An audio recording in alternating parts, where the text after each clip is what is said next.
Chapter 35. Men Ask for Directions and Other Signs of the Apocalypse. Sadie. I don't know how I managed it with Carter and Zia yammering, but I got some sleep in the back of the truck. Even after the excitement of seeing Amos alive, as soon as we got going again, I was back in the bunk and drifting off. I suppose a good Hadi spell can really take it out of you. Naturally, my ba took this as an opportunity to travel. Heaven forbid I get some peaceful rest. I found myself back in London, on the banks of the Thames. Cleopatra's Needle rose up in front of me. It was a gray day, cool and calm, and even the smell of the low-tide muck made me feel homesick. Isis stood next to me in a cloud-white dress, her hair braided with diamonds, her multicolored wings faded in and out behind her like the northern lights. Your parents had the right idea, she said. Boss was failing. She was my friend, I said. Yes, a good and loyal servant, but chaos cannot be kept down forever. It grows. It seeps into the cracks of civilization, breaks down the edges. It cannot be kept in balance. That is simply its nature. The obelisk rumbled, glowing faintly. Today it is the American continent, Isis murmured. But unless the gods are rallied, unless we achieve our full strength, chaos will soon destroy the entire human world. We're doing our best, I insisted. We'll beat Set. Isis looked at me sadly. You know that's not what I mean. Set is only the beginning. The image changed, and I saw London in ruins. I'd seen some horrific photos of the Blitz in World War II, but that was nothing compared to this. The city was leveled, rubble and dust for miles, the Thames choked with flotsam. The only thing standing was the obelisk, and as I watched it began to crack open, all four sides peeling away like some ghostly flower unfolding. Don't show me this, I pleaded. It will happen soon enough, Isis said, as your mother foresaw, but if you cannot face it.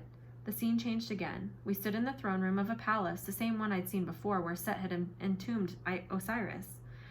The gods were gathering, materializing as streams of light that shot through the throne room, curled round the pillars, and took on human forms. One became Thoth, with his stained lab coat, his wire-rimmed glasses, and his hair standing out all over his head. Another became Horus, the proud young warrior with silver and gold eyes. Sobek, the crocodile god, gripped his watery staff and snarled at me. A mass of scorpions scuttled behind a column and emerged on the other side as Serket, the brown-robed arachnid goddess. Then my heart leaped because I noticed a boy in black standing in the shadows behind the throne, Anubis, his dark eyes studying me with regret. He pointed at the throne, and I saw it was empty. The palace was missing its heart. The room was cold and dark, and it was impossible to believe that it had once been a place of celebrations. Isis turned to me. We need a ruler. Horus must become pharaoh. He must unite the gods in the house of life. It is the only way.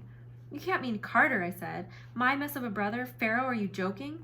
We have to help him, you and I. The idea was so ridiculous I would have laughed had the gods not been staring at me so gravely. Help him, I said. Why doesn't he help me become a pharaoh? Because there have been strong women pharaohs, Isis admitted. Hatshepsut that ruled well for many years. Nefertiti's power was equal to her husband's. But you have a different path, Sadie. Your power will not come from sitting on a throne. I think you know this. I looked at the throne and I realized Isis had a point. The idea of sitting there with a crown on my head, trying to rule this lot of bad-tempered gods, did not appeal to me in the slightest. Still, Carter? You've grown strong, Sadie, Isis said. I don't think you realize how strong. Soon we will face the test together. We will prevail if you maintain your courage and faith. Courage and faith, I said, not my two strong suits. Your moment comes, Isis said. We depend on you. The gods gathered round, staring at me expectantly. They began to crowd in, pressing so close I couldn't breathe, grabbing my arms, shaking me. I woke to find Zia poking my shoulder. Sadie, we've stopped. I instinctively reached for my wand. What? Where? Zia pushed aside the curtains at the sleeping berth and leaned over me from the front seat, unnervingly like a vulture. Amos and Carter are in the gas station. You need to be prepared to move. Why? I sat up and looked out the windshield, straight into a raging sandstorm. Oh. The sky was black, so it was impossible to tell if it was day or night. Through the gale of wind and sand, I could see we were parked in front of a lighted petrol station. We're in Phoenix, Zia said, but most of the city is shut down. People are evacuating. Time? 4:30 in the morning, Zia said. Magic isn't working very well. The closer we get to the mountain, the worse it is. And the truck's GPS system is down. Amos and Carter went inside to ask directions. That didn't sound promising. If two male magicians were desperate enough to stop for directions, we were in dire straits. The truck's cab shook in the howling wind. After all we'd been through, I felt silly being scared of a storm, but I climbed over the seat so I could sit next to Zia and have some company.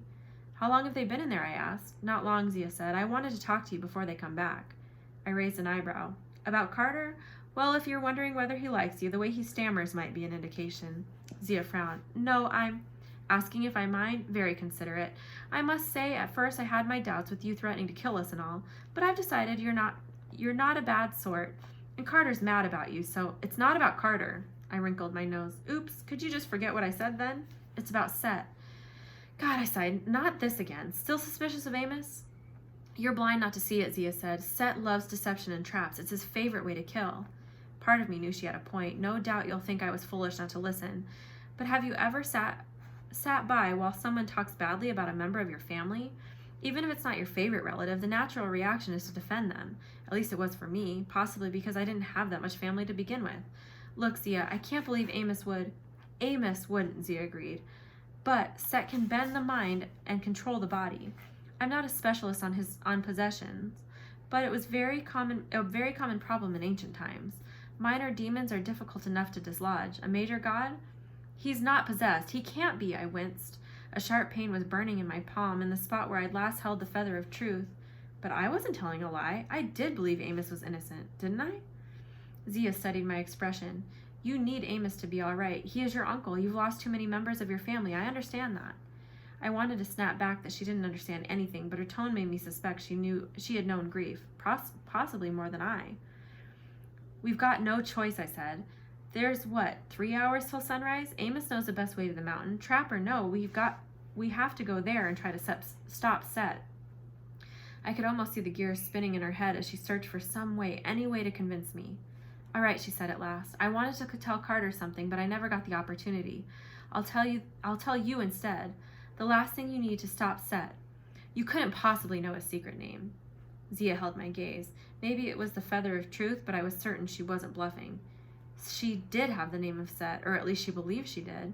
And honestly, I had overheard bits of her conversation with Carter while I was in the back of the cab. I hadn't meant to eavesdrop, but it was hard not to do.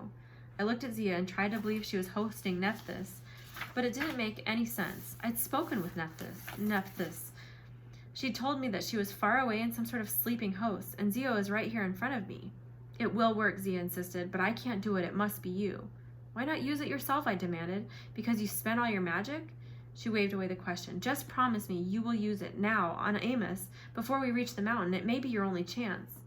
And if you're wrong, we waste the only chance we have? The book disappears once we use it, right? Grudgingly, Zia nodded. Once read, the book will disappear and appear somewhere else in the world. But if you wait any longer, we're doomed. If Set lures you into the base of power, you will never have the strength to confront him. Sadie, please. Tell me the name, I said. I promise I'll use it at the right time. Now is the right time.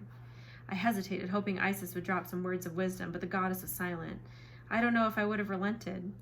Perhaps things would have turned out differently if I'd agreed to Zia's plan, but before I could make that choice, the truck's doors opened and Amos and Carter climbed through with a gust of sand. We're close, Amos said, smiled as if it was good news. Very, very close.